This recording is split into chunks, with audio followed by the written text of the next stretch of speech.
love the fact that the coach is calling this boot camp.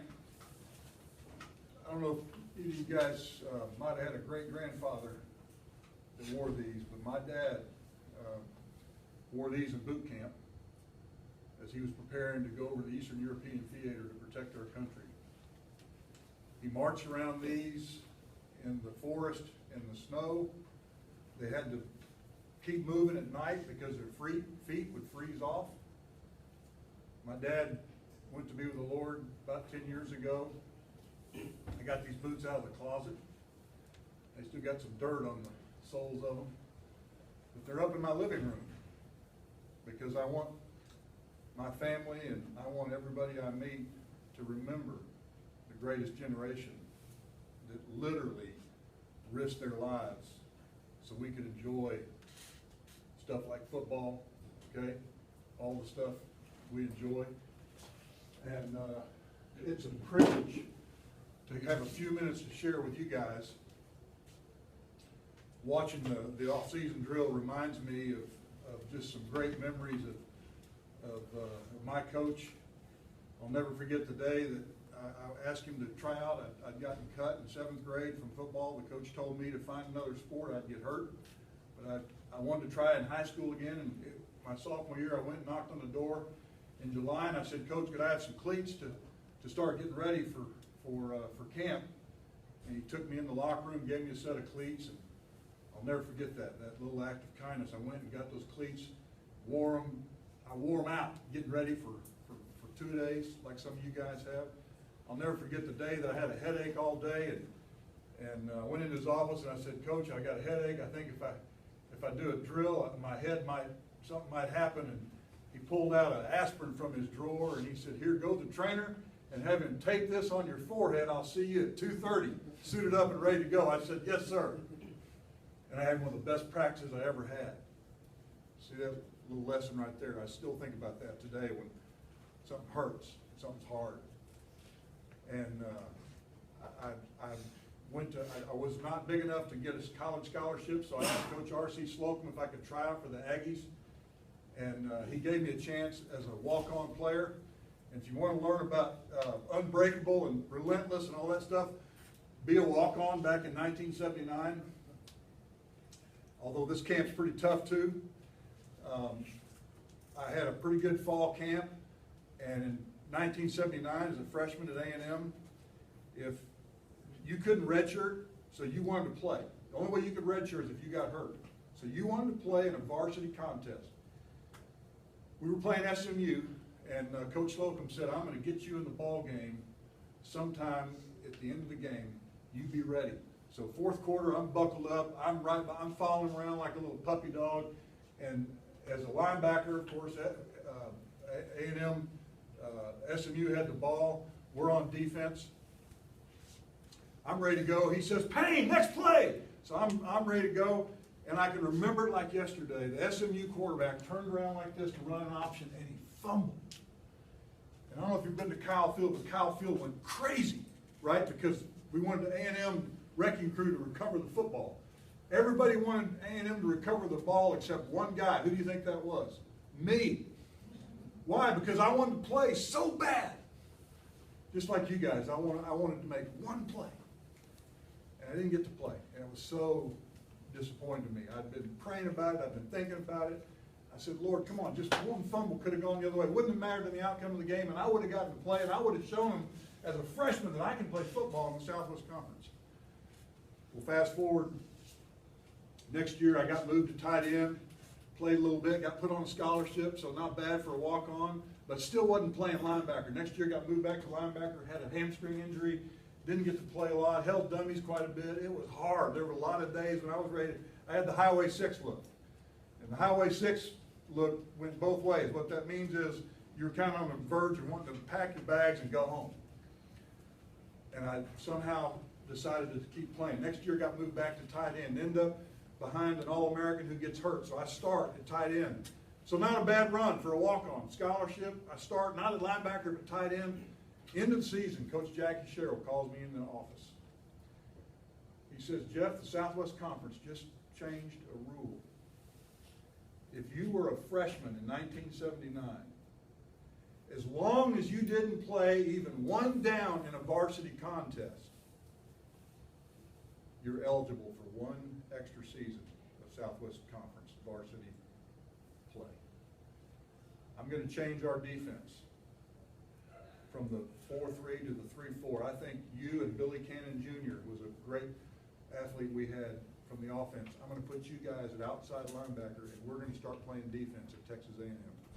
Billy and I played all 11 games. Billy went to the Cowboys in the first round. I got drafted by the Chiefs in the 5th round. For 15 years running at Texas A&M, our starting linebackers all got drafted and made a roster in the National Football League from that point on. I go to Kansas City, I make the Chiefs, I get to start as a rookie. I meet my wife, my whole life changes, obviously. Think about this for just a minute. A fumble that didn't go the way I wanted it to go, right? Sports is about stuff like that happening. Okay, sports is organized chaos. Okay, you guys have played in a varsity contest. You know what it's like out there on Friday. Lights come on, it's raining, it's hot or it's cold or whatever. You're fighting, you're scratching.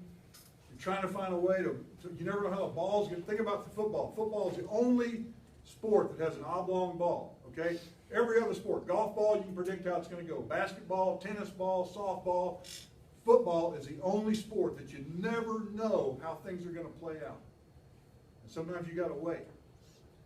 And I remembered a verse that said, God causes all things to work together for good for those who love him and are called according to his purpose.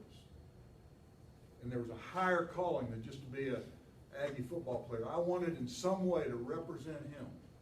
I wanted in some way to make a difference.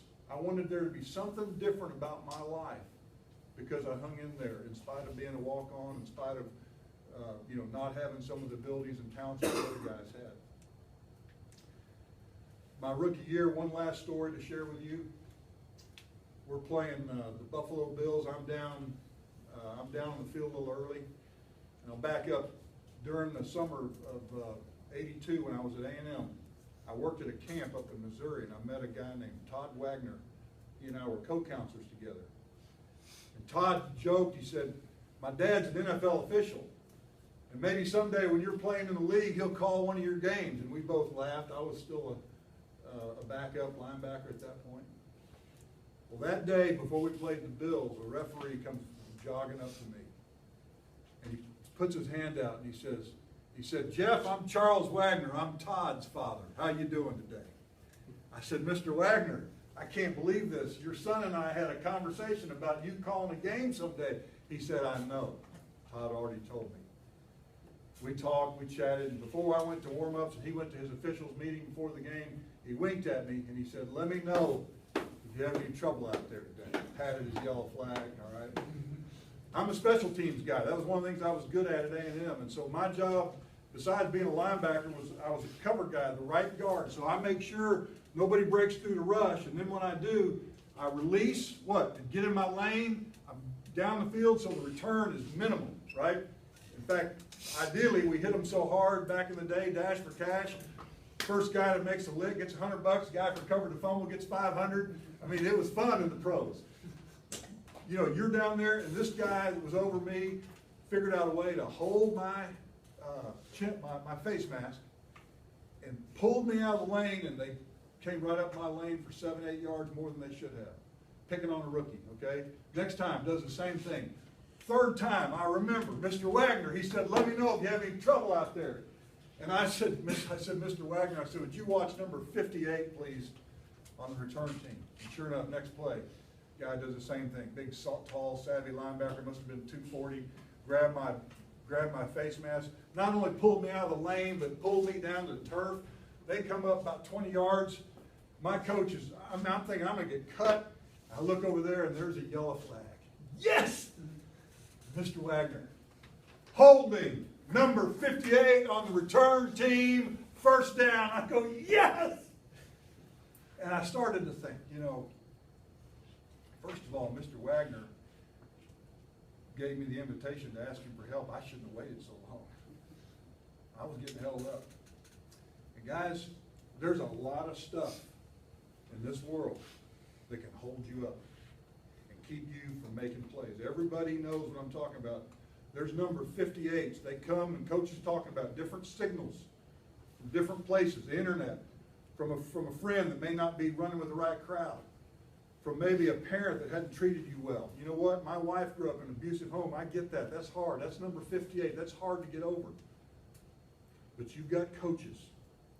You've got referees in your life that can help you and give you a vision to help free you up and help you make plays that God made you to make. It's a real privilege for me to have the opportunity to take a few minutes, and I want to, as I close, I want you to think about something. That day at Arrowhead Stadium in Kansas City when that referee walked up to me, I remember Art Still was there, Deron Cherry, Albert Lewis. These are all pros. Todd Blackledge, he calls games on ESPN. You guys have seen him on TV. All kinds of guys, way more famous and better than me. Why did he come over and talk to me? Any ideas?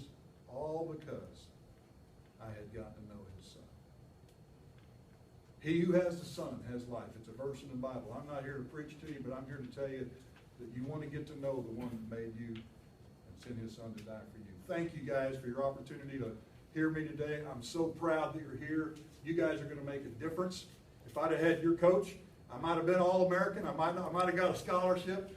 You guys have a great season. I'm so proud of you. Look forward to seeing you this fall. Coach, thank you for the time. For having me.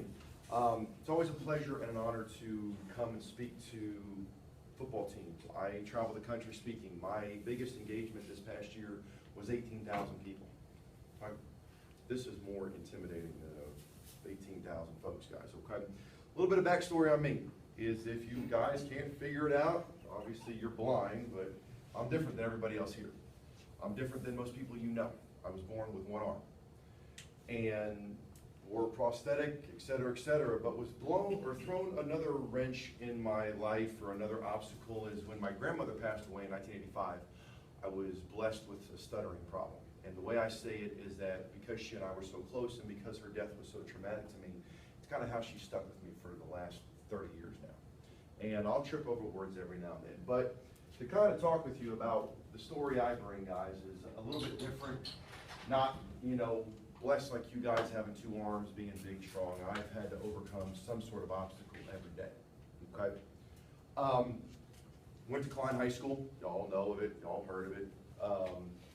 Was blessed to be able to run fast and catch a ball, but also to kick a football very, very well. I played receiver in high school, caught 9 touchdown passes. Played strong safety, picked off 4, took 2 to the house for 6 points.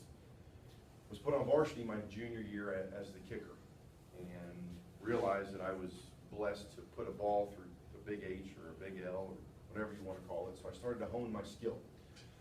And was blessed enough to be the gentleman that was all district, all area, all greater Houston, all state.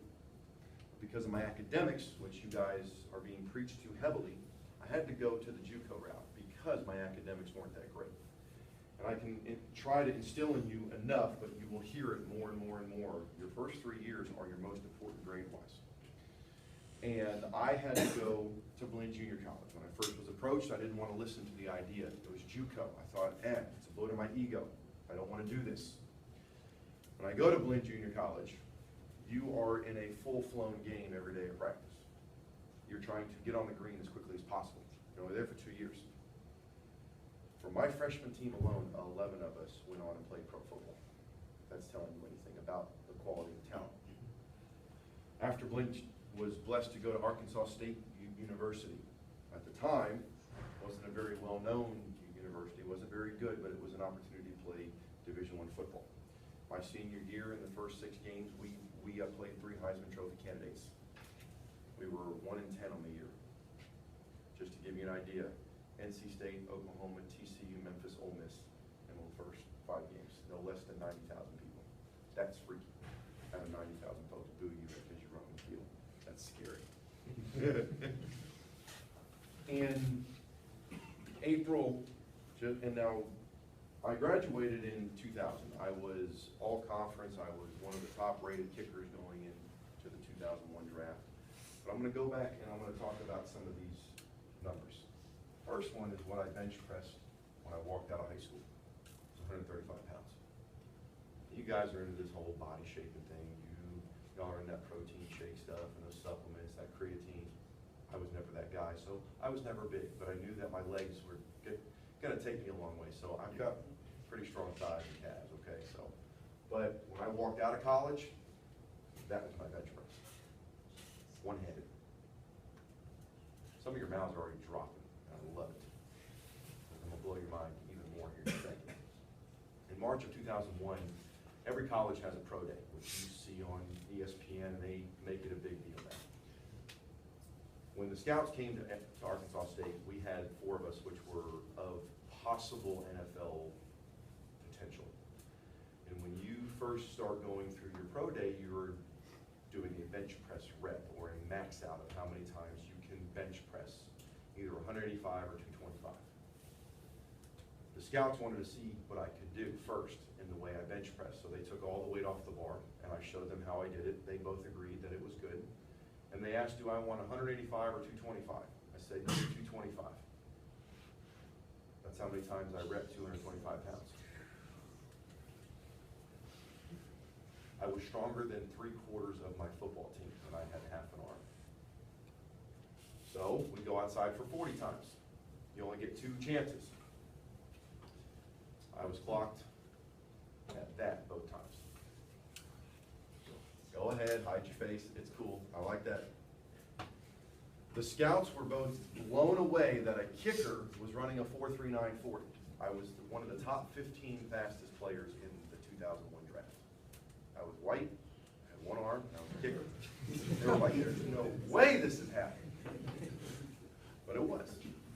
Draft came and went, didn't get a sniff. Went back to Klein High School. Anybody heard of ISS? I became the in-school suspension teacher at Klein High School, but I loved it because I was able to relate to the young men who were still there. I was 23, I was only gone for 5 years, I still knew all of the teachers, knew what was going on. And then in May of 2002, I get a phone call, end of May, first part of June, but we were still in school, and I got a phone call that said, hey Nick, this is Gary Gusman from the Orlando Predators of the Arena Football League. We've heard about you, we like you, we would like to talk with you more. That was on a Sunday. Called him back on a Monday afternoon. He goes, hey, we like you, we would like to bring you down. How quickly can you get here? I said, give me 48 hours. On Tuesday, I walked in to my principal's office at Klein. I explained to him, he goes, this is your dream, go, we got you covered. Wednesday, I drove 15 hours. Thursday morning, I practiced. I played on national TV on Sunday afternoon. This number is how quickly my life changed, 7 days. For the last 13 years, I have been blessed to play professional football. It's not the NFL, it's not the CFL, but it's a professional football league that everybody's heard of, the Arena Football League. Y'all know, it's half as long, half as wide, but twice as fast. One thing people have grown to learn about me and our league is I like to hit you, and I will lay you out if I get an opportunity. In 13 years, I have only had 4 kickoff returns returned for touchdowns. I will lay you out. I will put you in the front row at an arena football game. If you've ever seen one, you are right on top of us, and I will put you over the wall. 8 years ago, I had a calling of helping kids. I am currently a private kicking, punting, and deep snapping coach to many top specialists and NFL players all over the country. Some of my clientele, Randy Bullock of the Texans, Pat O'Donnell, punter for the Bears, Johnny Hecker, punter for the Rams, Caleb Sturgis, kicker for the Dolphins, Ryan Allen, punter for the Patriots. I train some of the top college specialists. I've trained many of your specialists here, Harrison Hyde, Chad Brown, Dylan, who's at the Air Force Academy. I will continue to help coach turn out some of the best specialists that y'all have ever seen. Let me tell you this, character, integrity, and class is what you should always carry yourself with. Respect your authority, respect your teachers, respect your parents, respect your teammates. If you do not, you will wonder why you're on the outside looking in when others have gone on and be successful. I was told I would never amount to anything. I have one arm and I stutter. Watch me. I now travel the country speaking on health and wellness, meal prepping, supplementation, dieting, exercise. Gentlemen, you are all blessed to have many great opportunities. Some of you, and I will give you a reality check right now, will not play past high school. Accept it and understand that. But some of you will, and when you do, you will carry that tradition you are being taught here. Gentlemen, you are blessed with an opportunity. You are blessed to be doing something others don't want to do, that others want to do. And you are blessed with that opportunity. I wish you luck. I look forward to following you guys. If you ever need anything, please do not hesitate to call. Find me on Instagram, Twitter, and Facebook, and I will be more than happy to encourage you, support you, and help you in any way I can. Thank you for your time, gentlemen. Give him 3, 1, 2, 3.